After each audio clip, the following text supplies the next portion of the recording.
prospect of how Canada can export more to China next year. You know, that was the carrot. What we don't know in those, and I'm not blaming Canada, I'm just saying in general, they do this all over the world. There's a stick associated with it.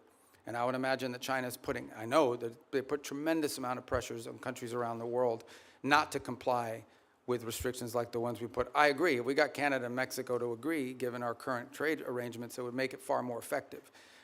To date, we have not been successful at convincing them that they should do that because, among other things, I think they fear retribution. But we certainly will continue to raise it because we think it harms them. Senator Barrasso. Thanks, Mr. Chairman. Mr. Secretary, great to see you again. You opened by talking about American leadership and American interests. And later this month, the G7 is going to be meeting in France, and then next month, NATO meeting in Turkey. Just overview, what are the priorities you're going to go into those meetings with? G7? G7 and NATO, yeah, coming up next month in this. Yeah. Well, NATO would be a fun meeting.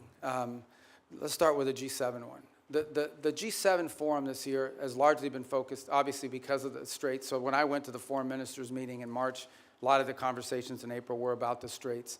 And the one point we've made is, and what's interesting is a lot of the countries involved there, even though it's not a military forum per se, the UK and France are members of it, they've put together this initiative, which they say they will send minesweepers and escort ships, but they will do so once hostilities is ended.